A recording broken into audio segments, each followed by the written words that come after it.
Pip pip, tally ho, Joolz Guides here, in which I wander around London, and I guarantee you'll discover something you didn't already know. Today I'm wandering up to Marble Arch and Speaker's Corner, but I've decided to start here outside number 10 Hyde Park Place because that is possibly the smallest house in London. It's actually just over 3 feet wide because the grave robbers used to use this as a passageway to get to, I think it was St. George's Church graveyard or something, and so in order to block it they built this tiny house. I think it's just got one bathroom upstairs, and it was around 1805 that it was built. But now it seems to be occupied by the Tyburn Convent, which is here as a kind of memory to all the Catholic martyrs who died up at the Tyburn gallows up there. Oh, when the pub with the old packed in it, I will be on with the old cock linen and I suddenly remembered my Charlemagne. Let my armies be the rocks and the trees and the birds in the sky. That's Sean Connery. Now, this is Marble Arch, and it's in a little bit of a peculiar area because it's totally isolated from the park. Originally, it was actually designed by John Nash in the time of King George IV. I think he was the Prince Regent at the time, was he? I don't know, anyway, it was around sort of 1827. It was designed to form the entrance to Buckingham Palace. But I think when they actually started using Buckingham Palace as the proper main royal residence, it became too big. They expanded Buckingham Palace, and then this arch was a little bit dwarfed by the whole thing. So they said, let's move it down to Hyde Park so it can form a grand entrance to the Great Exhibition, which was this massive international celebration of world cultures and industry, organised in 1851 by Prince Albert, and was all housed in this giant Crystal Palace here in Hyde Park. They moved the great big Crystal Palace down to Crystal Palace in the end, but then I think it burnt down, so you can't see it anymore. It's always been a bit scuzzy around here, actually. Just Marble Arch used to provide a beautiful entrance to Hyde Park, but then around 1908 they built this road, and so you've just got this arch stuck in the middle of nowhere. Always looks a little bit odd to me.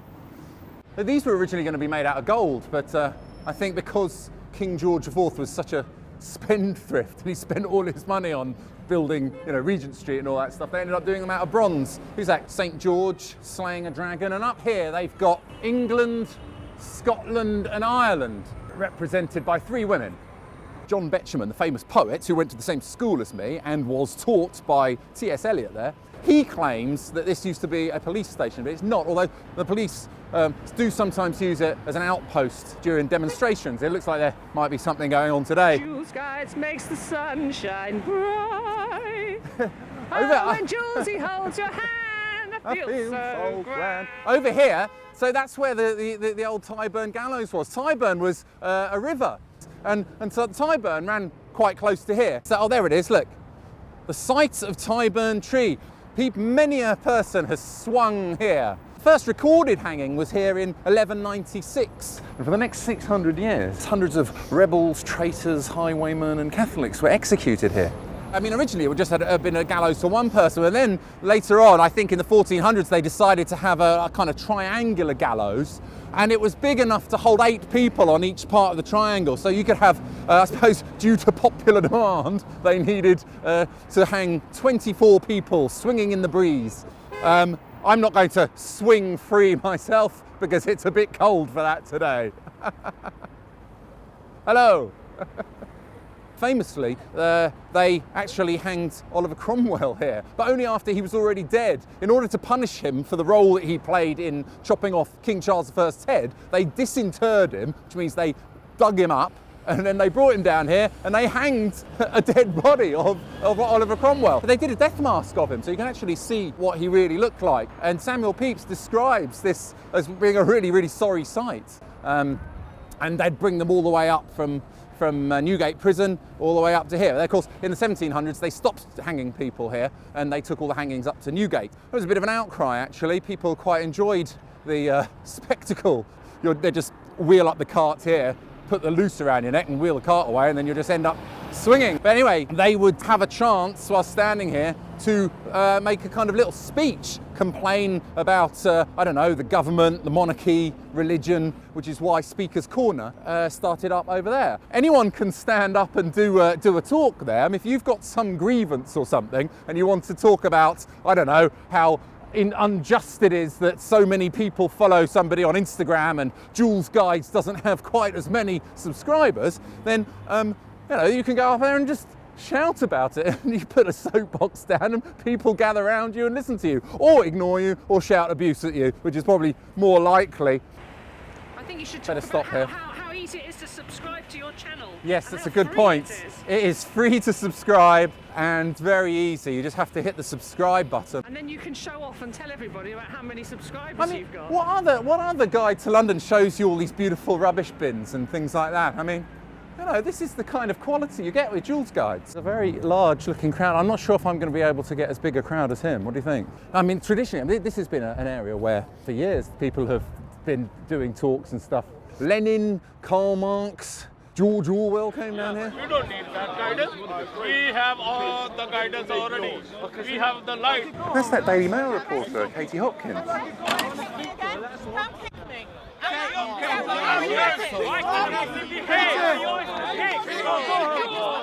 But in 1999, there was a court case where Lord Justice Sedley said that freedom of speech didn't have to be limited to things which didn't cause offence. So, I think as long as it wasn't something that was inciting violence, then you could actually say things which were insulting and things like that, which I think a lot of people stand here and just shout a load of abuse at people. Let's go find out.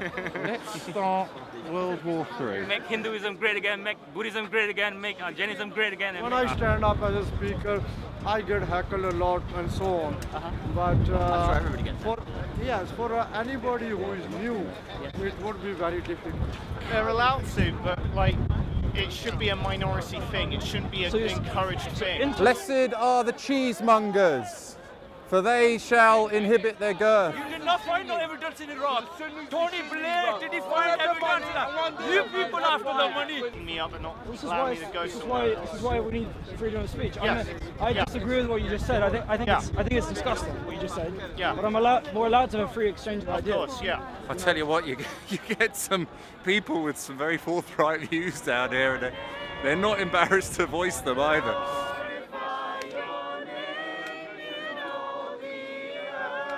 The single's out next week. Could you all subscribe to my YouTube channel, please? Joolz Guides, I guarantee you'll discover something about London that you didn't already know. I'm going to stop because I'm actually getting some people listening to me. I've got nothing to say. They're actually listening. This is how easy it is down here. It's crazy. Some aggro going on down here. Oi, oi, oh man! Over here. Bloody hell. I feel inappropriately dressed. Joolz Guides, on the spot, as usual, bringing you the stories that matter. Oh, there's a policeman's hat gone by. I've been coming down to Speaker's Corner since the early 70s.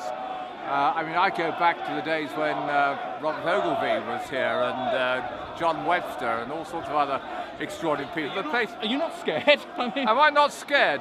It's kicking off over there. It is kicking off. I thought I'd stay here behind the railings. If it's going to kick off over there, then I've got ample means of escape. Which one did you watch here? of You're not a Julian? bit scared? I watched the one with Tower Bridge. Oh, wow, that's amazing. What about the underpass? Thanks. I thought he was making up. It's really true. That's very kind of you. Thanks. You need to invest in the proper resources of these services. It happened in Spain, Convivencia. It happened in Greece. Stop using dating websites so much.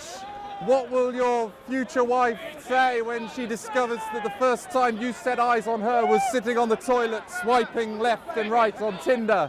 That's pure romance right there, ladies and gentlemen. Come on, I want to film these other people. Vote Joolz! Vote Joolz! Vote Joolz. Consider the lilies. That's a little bit hairy for me. This is not what Joolz Guides is usually used to be honest. Oh dear. I think it's time to get out of here.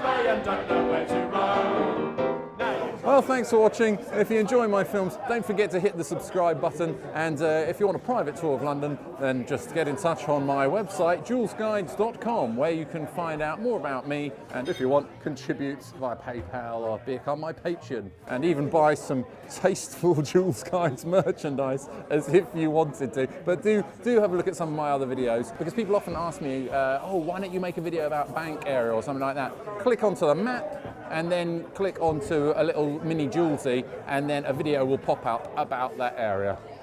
Cheers. Mr. S.P. Howarth, poet and scholar. Cheers. Now you can't trust the specials like the old times.